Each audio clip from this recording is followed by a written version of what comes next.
जो क्वेश्चन है target guide में दिया हुआ है, ठीक है। तो ये ज़्यादा गुणांक होने के कारण इसका सॉल्यूशन गुणनखंड विधि से करने में थोड़ा ज़्यादा समय लगेगा, ठीक।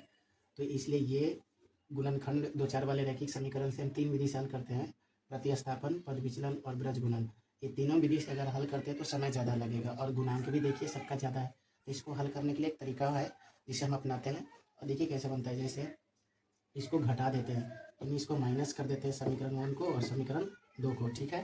तो घटाएंगे तो ये आ जाएगा -24x, घटाइएगा तो आ जाएगा कितना 24 प्लस में आ जाएगा 24y।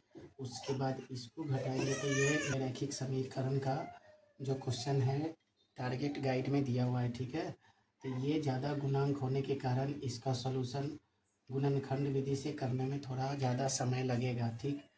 तो इसलिए ये गुणनखंड दो चार वाले रैखिक समीकरण से हम 3 विधि से हल करते हैं, प्रतिस्थापन, पद विचलन और ब्रज गुणन। ये तीनों विधि से अगर हल करते हैं तो समय ज़्यादा लगेगा और गुणांक भी देखिए सबका ज़्यादा है। तो इसको हल करने के लिए एक तरीका है जिसे हम अपनाते हैं और देखिए कैसे बनता है। जैसे इसको घटा देते हैं, यानी इसको माइनस कर देते हैं समीकरण 1 को और समीकरण 2 को, ठीक है। तो घटाएंगे तो ये आ जाएगा -24x, इसको घटाइएगा तो आ जाएगा कितना 24 प्लस में आ जाएगा 24y।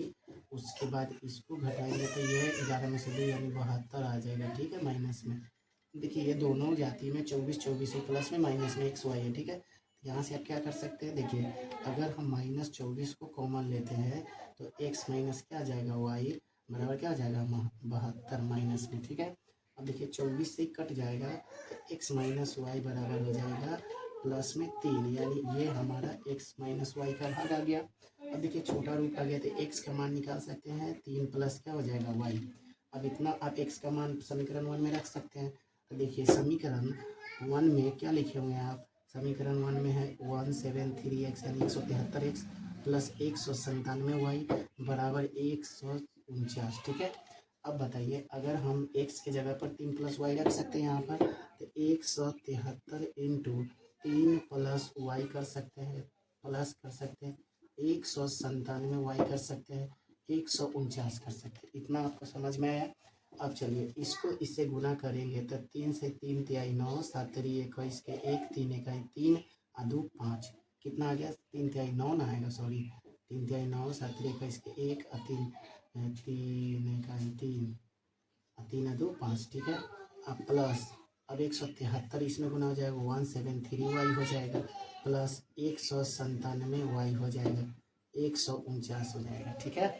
अब बताइए ये y है, ठीक है। इसको जोड़ेंगे तो क्या हो जाएगा 173 197 देखिए 7 और 3 10 के 0 9 और 7 9 7 16 1 17 का 7 बचे कितना 1 1 1 2 और 2 1 3 370y।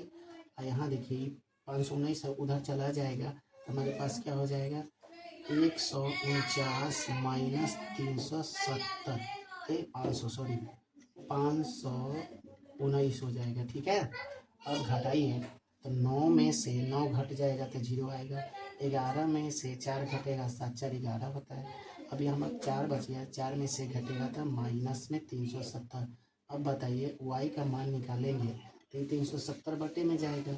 अब 370 से 370 कटेगा तो y का मान कितना आएगा -1, कितना आया -1।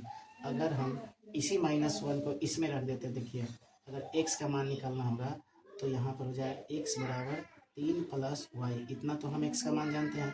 तो y का मान कितना ला दिए x बराबर 3 प्लस -1, तो x का मान 3 -1 तो x का मान 2 आ जाएगा। तो आप लोग समझ सकते हैं x का मान आ गया आपका 2 और -1। चलिए बच्चों ये आपको हेल्पफुल करेगा, आपको ये क्वेश्चन बनाने में टारगेट के गाइड में ये क्वेश्चन दिया है 2 4 वाले रैखिक समीकरण में। तो आप मेरे चैनल पिंटू एजुकेशन पर देखिए, ये आपको इसी तरह जो क्वेश्चन ज़्यादा यूनिक हो, ज़्यादा फास्ट हो, जो बनाने में थोड़ा सा दिक्कत करे, उसको मैं आपको वीडियो के माध्यम से बताने का कोशिश करूँगा। चलिए तब तक आप इसको देखिए और मेरे चैनल को सब्सक्राइब करिए।